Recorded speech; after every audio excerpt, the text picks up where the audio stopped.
Welcome once again, my fellow manipulators of digital fate. I'm Richie, this is Capricorn, and today we have another video of a bunch of leaks from Modern Horizons 3, and the story surrounding these leaks is kind of funny. So really quickly, I'm just gonna catch you up on what's going on. A lot of people think that these leaks are fake and that they're not actual cards from the set, but I can confirm that what happened was there was a post that went live on Wizards of the Coast site themselves that they put up addressing the leaks and basically agreeing to just show the cards in their actual full spoiler form instead of just having these leaks go around.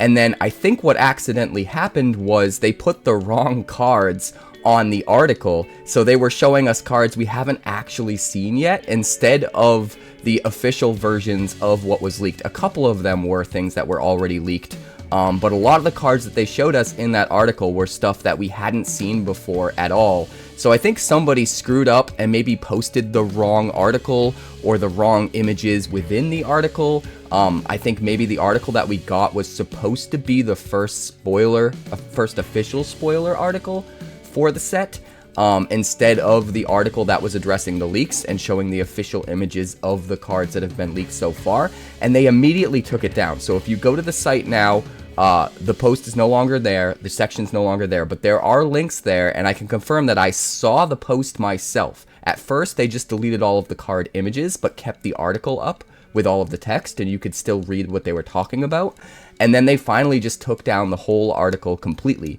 So these are real. They were officially unveiled on Wizards' site. I think they goofed and tried to address the leaks and ended up doing way more harm than good in the process.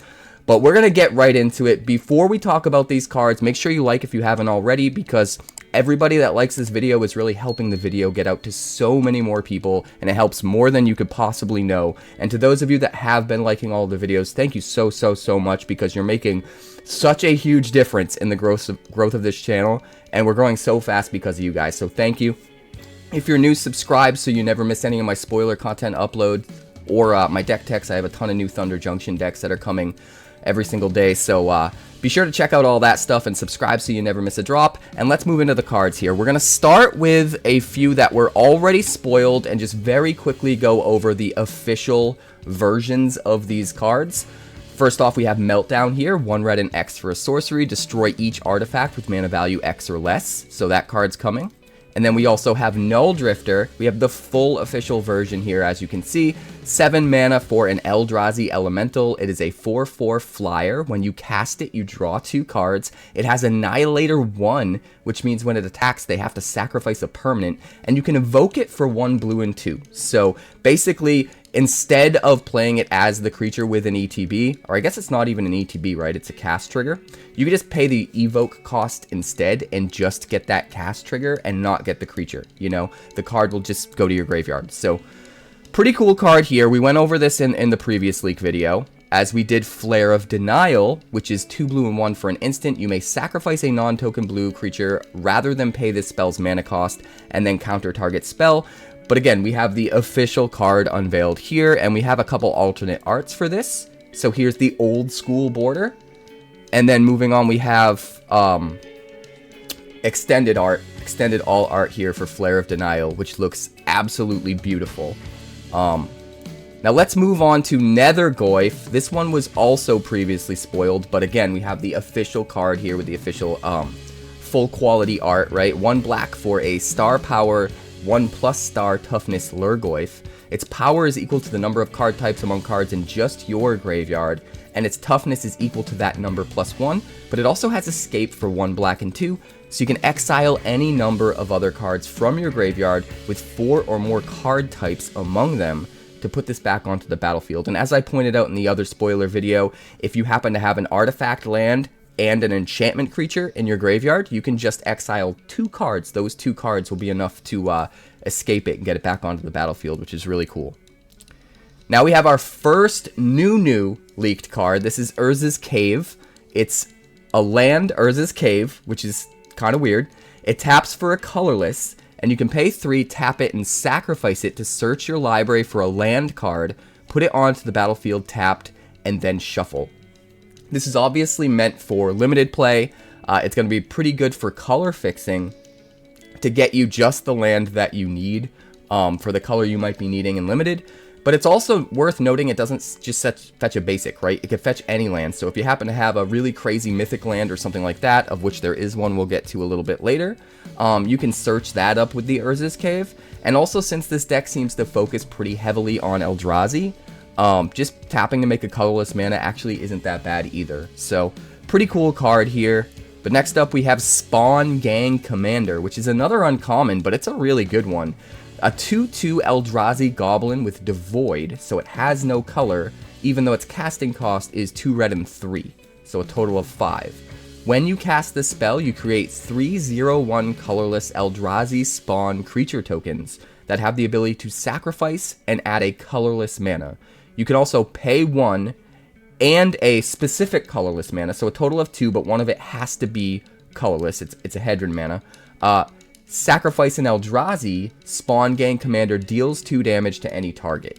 So, cool little play off of Siege Gang Commander here, except it's an Eldrazi, and I kind of love it. It's worth noting that all of those spawn creature tokens that you make can tap, sack, not even tap, just sack for colorless mana. So if you absolutely need to, you can sack 2 of them to make the 2 colorless mana you need to do the sacrifice ability to sacrifice the 3rd one to deal 2 damage to any target. So if you're super desperate, this can just come in and be a 2/2, deal 2 damage to whatever you want, which you're probably not going to want to do most of the time, but the versatility of being able to sacrifice any Eldrazi for mana, not just the Eldrazi that come with it, is really, really key. And then also just being able to sack any Eldrazi to deal 2 damage. Both of those abilities separately are super, super versatile. Reusable mana regeneration with all of your Eldrazi tokens, and then reusable damage is gonna be super, super good at the very least in limited. But I don't know, the card's cool enough. I kind of want it to see constructed play. Next up we have Null Elemental Blast. This is another uncommon. It's an instant for 1 colorless mana, but it is a Hedron mana, so you need to actually pay an actual colorless mana to play it. You choose one. Counter target multicolored spell or destroy target multicolored permanent. So it's a lot like Red Elemental Blast, Blue Elemental Blast in the past, but now we have this crazy colorless one, right, that can destroy any multicolored permanent or counter any multicolored spell for just 1 mana. This has to be busted in just the right deck, right? At least in the sideboard. This should be a really good sideboard card for older formats if they're utilizing a lot of multicolored spells. Yeah, this just seems really, really good, and I'm stoked to have it. We also have the alternate art here with the old school frame, which looks absolutely beautiful. So, kind of love this card. Kind of really glad that it exists. I'd be very surprised if it didn't see a lot of play in certain sideboards. Next up we have Sylvan Safekeeper, 1 green for a 1/1 human wizard. I think this is a reprint. Let me know in the comments. I'm not 100%, but I'm pretty sure it's a reprint. So it's a 1/1 human wizard for 1. You can sacrifice a land and target creature you control gains Shroud until end of turn, which is interesting. Like, usually we see a lot of Ward these days, and then to a more limited degree we see Hexproof, but we haven't seen Shroud in quite a while. Shroud means it can't be the target of spells or abilities, period, even your own, which is kind of crazy. So it's not quite as good as Hexproof, right? Because you can't target it either if your guy gains Shroud. But still, being able to give anything Shroud by sacking a land here is really, really good. Because, yes, losing a land sucks, but if you're keeping your thing alive that they want dead and making them use up their, targeted spot removal spell, it's probably worth sacking a land, given that you don't have to spend any mana at all. So, I think this card's really, really good. I don't know 100% if it's going to see play in any of the older formats, but, the power level's definitely there. Let me know in the comments what you think, where this guy would land. Next up, we have Winter Moon. Now, this is a play off the old school card Winter Orb, which I love. I used to use that card in a prison deck way, way back in the day. This is 2 mana for an artifact. Players can't untap more than 1 non-basic land during their untap steps. So, it's bad enough we have stuff like Blood Moon, or the new Blue Merfolk guy, that's a version of Blood Moon, but now we have Winter Moon. It's Blood Moon meets Winter Orb, right? They can only untap one non-basic land during their untap steps. They can untap as many basics as they want, but for most legacy decks, or most, you know, most decks in any of the older formats, really, like, most of their lands are going to be non-basics, right? They're just too good. So the fact that this can kind of shut down your opponent super effectively, and it's not really limited to a specific color. With Blood Moon, if they're playing a lot of red, heavy red in their deck, it doesn't hurt them as bad. And with the new one that's basically Blood Moon for islands, it's the same thing but with blue. But this, yes, they do get to untap one of their non-basic lands, but it doesn't matter what color they're playing, right? It's going to hurt them just as badly. So pretty interesting.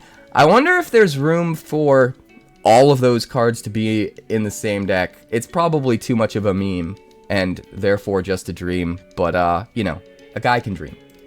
Next up, we have Orym's Chant, which is also a reprint. This is 1 white for an instant. It also has a kicker of 1 white. Target player can't cast spells this turn. If this spell was kicked, creatures can't attack this turn.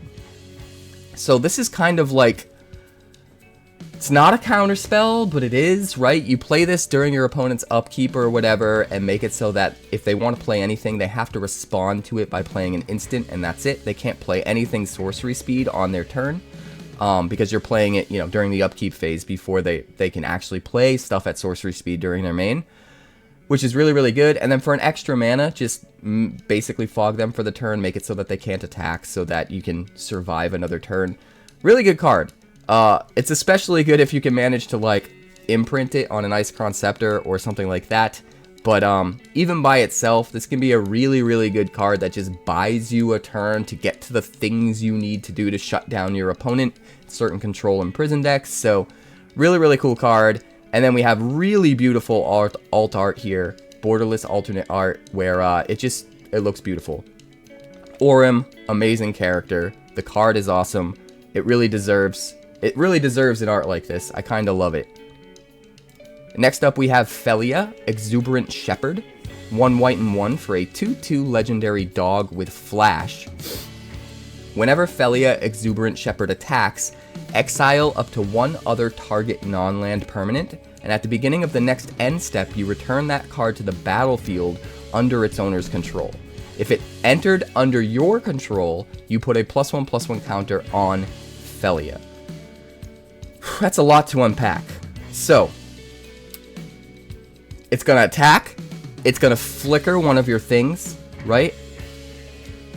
And if it flickers one of your things, it's going to get bigger and bigger so that it can more effectively attack in and keep getting those flicker triggers without your opponent being able to block and eat it up, right? But what's really cool is you also get the opportunity to exile one of their non-land permanents if you want to. So if they have a really problematic token on the field, all you have to do is attack, and on the attack trigger, you can exile it. It'll come back at end of turn, but if it's a token, it won't come back. So that could be a really good way of getting rid of, like, a really big token creature, or even just a really problematic token that isn't a creature. And then they don't get it back, right? Felia won't get the +1/+1 counter, but the versatility there is really cool. The fact that this has flash, so it comes in when your opponent doesn't see it coming, so that you can immediately untap and swing with it and get a trigger when they least expect it, is really, really cool. And sometimes, even if they do get their thing back, it's worth it to exile one of their creatures just so that they can't block the Felia and maybe the other creatures that you're swinging in with, even if they do get it back at end of turn. So a lot of versatility with this card. I think it's super cool. And then we have this weird alt art that looks super cartoonish. There's a number of cards that have this style of alternate art, and I'm not sure what the premise is for art like this in the set, but if you think you know where thematically these are coming from, let me know in the comments, because it's kind of, it's not really my cup of tea, but it's pretty cool that it exists. Next up, we have Kappa Cannoneer. That's right, this is reprinted. It used to be a Commander set only card. Now it's being reprinted into a modern set. So this is a 4/4 artifact Turtle Warrior for 1 blue and 5. It has Improvise, so you can tap artifacts to pay for its colorless cost. So if you have up to 5 artifacts on the battlefield, you could tap them all and just only have to pay a blue for this, which is really good, especially when you consider the fact that it has Ward 4, which makes it really hard to remove if it comes down early, and it should be able to come down pretty early if you're improvising. And then also, whenever it or another artifact enters the battlefield under your control, you put a +1/+1 counter on Kappa Cannoneer, and it can't be blocked this turn. That means it actually comes down as a 5/5, not just a 4/4. A 5/5 modified creature for anything that might care about that, which is really, really interesting. But if you're going wide with a bunch of artifacts so that you can improvise this onto the battlefield super quick, you're probably also able to go super wide with artifacts after it's on the battlefield, get a bunch of triggers on the Cannoneer, and make it super huge and unblockable. So this could be a really good win condition in the kind of artifact deck that's going super wide, super quick. Really cool card. I'm glad they reprinted it, and here we get the old school style frame. I kind of miss this style of Magic, to be honest. When I started playing, all of the cards looked like this, and I don't know. I'm just sentimental. Next up, we have Kudo, King Among the Bears, and there's a ton of alt art for this, alt arts for this guy. This is a 2/2 legendary bear for 2 mana in the colors of Selesnya. Other creatures have base power and toughness 2/2 and are bears in addition to their other types. So not only are you able to turn all of your creatures into 2/2 bears, but you turn all of the opponent's creatures into 2/2 bears as well, which is really interesting because you could just, you know, play something that cares about the bear creature type. I don't think there's anything that actually cares about the bear creature type, but you could play different types of creature tribal synergies where it lets you choose the creature type, stuff like Roaming Throne. That's a bad example, but things like that where you're able to choose a creature type and then have like a Lord ability for those creature types, you could go into like a bear tribal or bear kindred sort of deck while also shutting out your opponent's creatures. If you have any Anthem effects, right? Now all of your 2/2 bears are actually 3/3s, but all of your opponent's creatures are still just 2/2s. So this is a really cool way to just shut down the opponent's board of big creatures. And then you can find ways of getting value out of this. I'm hoping there's more stuff in the set that kind of leans into bear tribal so that we can get some bear lords and stuff like that going with this card because it seems really cool. We've got lots of alternate arts. Here's one here. And then we've got another one of these weird cartoony arts, which just looks, I don't know, it looks awkward to me, but I'm sure somebody out there loves it. And then the old school style frame as well, just looks super beautiful. But again, I hope bear tribal is a thing that's very prevalent in this set and really supported, because I think it would be really, really fun to just shut down all of your opponent's creatures in a meaningful way, while also creating potential to, you know, go into bear tribal like that. So really interesting card. I just hope it has the support that it needs. And then next up we have White of the Reliquary. This is a 2/2 zombie knight with vigilance for 1 green and 1 black, so it's a 2-drop. White of the Reliquary gets +1/+1 for each creature card in your graveyard, just right off the bat. So this could be super huge as soon as it hits the board if your graveyard is big enough. And then you can also tap it and sack another creature to search your library for a land card and put it onto the battlefield tapped and then shuffle. So not only are you able to search for lands and have a sack outlet, but that sack outlet is actually growing the White of the Reliquary because it's putting a creature into your graveyard, which is just going to make it bigger. So pretty interesting card. The vigilance also means that you can swing with it first and get in for some damage, or force them to have to chump block and lose their guy before tapping it and using its ability to fetch a land. So I have a feeling the versatility of this guy to just like ramp you, fill up your yard, and get really big all on the same card without really having to spend any mana to do any of that seems really, really good. I don't know exactly what deck he belongs in, so if you have any ideas, let me know in the comments for sure. But the card looks super cool. It's also a zombie and a knight, so it could be relevant in different types of zombie tribal kindred type decks or knight tribal style decks. So just a really interesting card, and I'm excited to find out where it best slots into. I can't really think of anything off the top of my head, but again, if you have any ideas, let me know in the comments. And before we go any further, My dog is excited. Coffee break. And I'm going to use this coffee break as an opportunity to go over 4 of the rare commander cards that were also leaked today from Modern Horizons 3 before we finish up by getting to all of the mythics in the base set. So this is Siege Gang Lieutenant, 1 red and 3 for a 2/2 goblin. At the beginning of combat on your turn, if you control your commander, you create 2 1/1 red goblin creature tokens. Those tokens gain haste until end of turn. You can also pay 2, sacrifice a goblin. Siege Gang Lieutenant deals 1 damage to any target. So a nice little play off of the idea of, you know, Siege Gang Commander. Pretty interesting card overall. Next up we have March from 𝑣𝑒𝑙𝑒𝑠, 1 blue and 2 for a sorcery. Choose a non-basic land type. Each land you control of that type becomes a copy of target creature you control until end of turn, and gains haste until end of turn. And it flashbacks for 1 blue and 4. So this clearly wants to go in some kind of a desert deck or locust land deck or something like that. I'm not sure exactly the best spot for it, but if you have any ideas, let me know in the comments. Next up we have Planar Nexus. This is a land. It is every non-basic land type, which is crazy. Caves, deserts, gates, lairs, locusts, mine, power plant, sphere, tower, and urzas. Taps for a colorless mana, or you can pay 1 and tap it to add a mana of any color. What's crazy about this card is it can help you find whichever land you're missing from your Tron trio, which seems kind of crazy to me. And then finally, Final Act. Basically a white farewell. Gross. I don't ever want to see this card. 2 black and 4 for a sorcery. Choose 1 or more. Destroy all creatures. Destroy all planeswalkers. Destroy all battles. Exile all graveyards. And each opponent loses all counters. Did we really need this? A black farewell? Is it just me or is it completely busted? Let me know in the comments. Nectar of the Gods.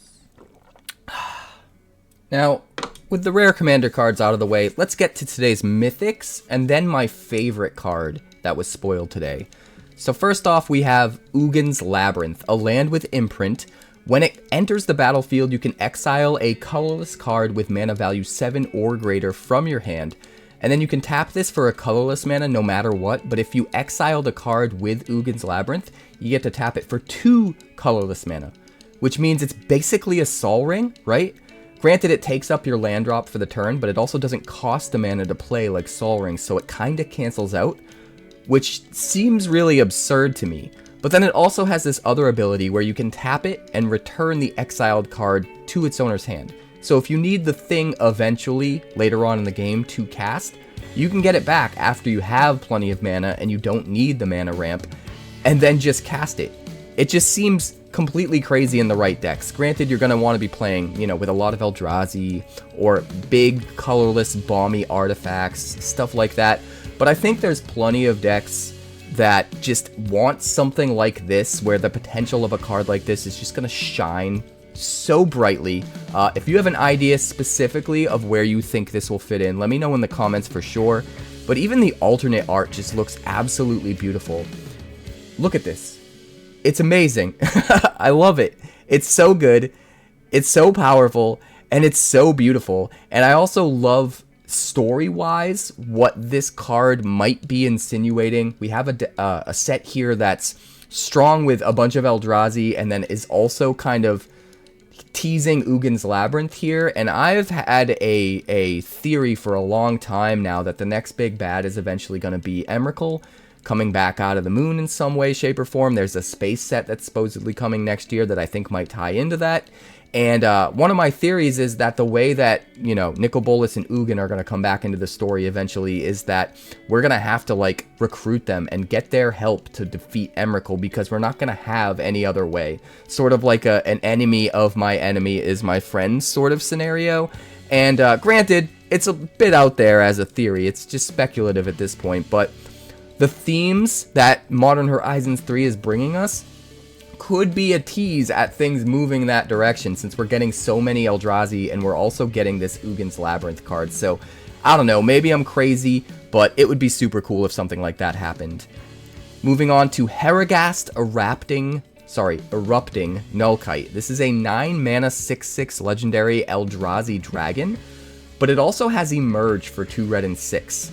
And what that means is you can cast the spell by paying its Emerge cost and sacrificing a creature, and whichever creature you sacrifice is going to reduce that Emerge cost by however much the cost of their mana value is. So if you sack a 6-drop, you're going to reduce this to just costing 2 red. Pretty crazy being able to just cast this for cheaper.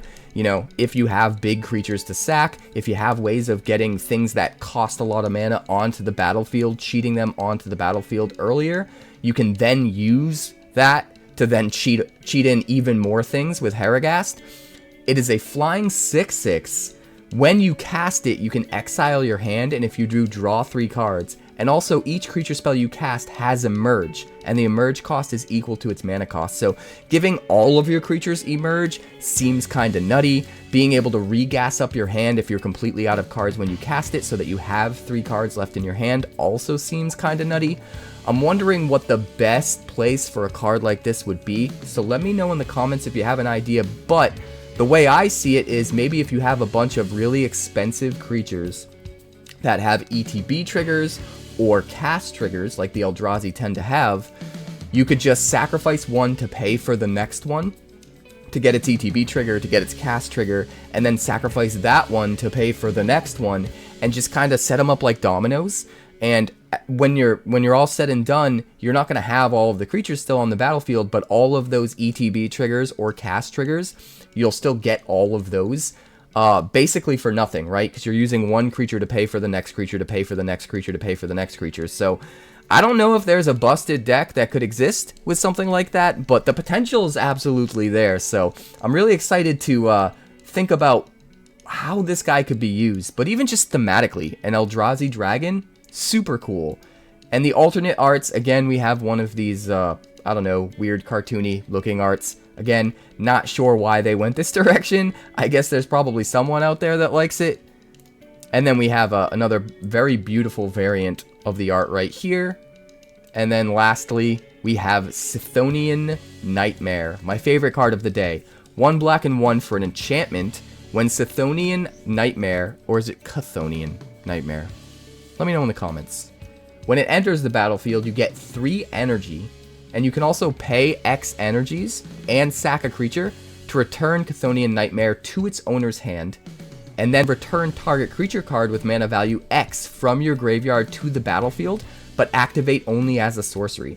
So this is basically a spiritual successor to Reoccurring Nightmare, which is one of my all-time favorite cards, and I am super pumped that this exists. Now, where does it fit? What are you playing it in? I have no idea, but I want to brew around it so badly. The fact that you at least get the 3 energy to start, which means you can get a 3-drop back onto the battlefield immediately without having to pay any mana.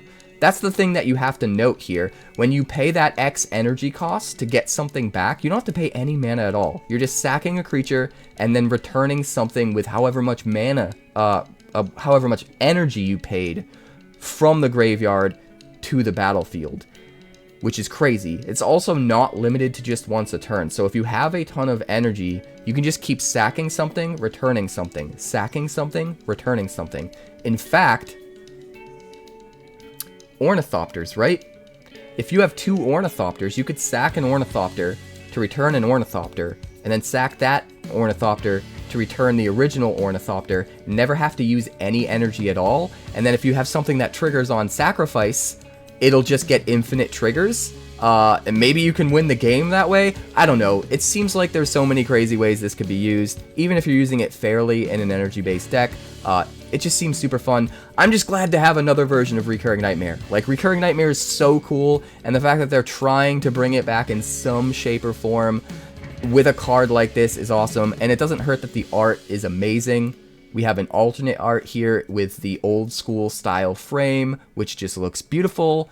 And then the last alternate art here, amazing borderless alternate art. This just looks amazing. I don't know. I don't know what it is about this art and about this card in general, but I just love it. It's also worth noting it only costs 2 mana. I think Recurring Nightmare costs 3. It might be 2. Let me know if I'm wrong in the comments, but this is my favorite card of the day by far, and I just think it's really rad. So thank you guys for checking out the video. That's all the leaks so far. I'm sure there will be more coming, and when they do, we'll make sure to put them up right away. So be sure to subscribe if you haven't already so you don't miss any of my spoiler or leak videos that get uploaded. And also I have a ton of deck techs coming for Outlaws of Thunder Junction. Some really crazy stuff that I think is competitive with the meta. There's already a bunch of really crazy decks on the channel already. So check those out if you haven't already. And like the video if you wouldn't mind, because that stuff really helps the video get out to more people, helps the channel grow, and it's because of you guys that have been liking all the videos that we've been growing so fast. We just blazed past 7,000 subscribers. We're well on our way to 8 already, and it's just insane. So thank you guys so much for the support, and that's going to do it for today's video. I'll see you guys next time. If there's more leaks, they'll definitely go up, so look forward to those. Let me know what your favorite card of today is in the comments, and I'll see you guys next time. With that, thank you.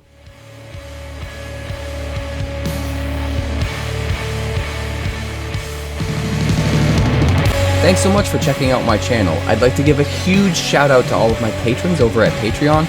Without you guys, this channel would not be possible, so honestly, thank you from the bottom of my heart for all of your contributions. If you haven't yet, like and subscribe. The more likes we get and the quicker we get them, the bigger this channel will grow and the faster it will grow. I'd love nothing more than this channel to become something very special for you guys, but it's entirely up to you how fast that happens. Also, if you'd like more deck techs, that's somewhere over there, and if you'd like to see what else the channel's been up to lately, that's somewhere up that way. Also, subscribe, circle below, do all the things.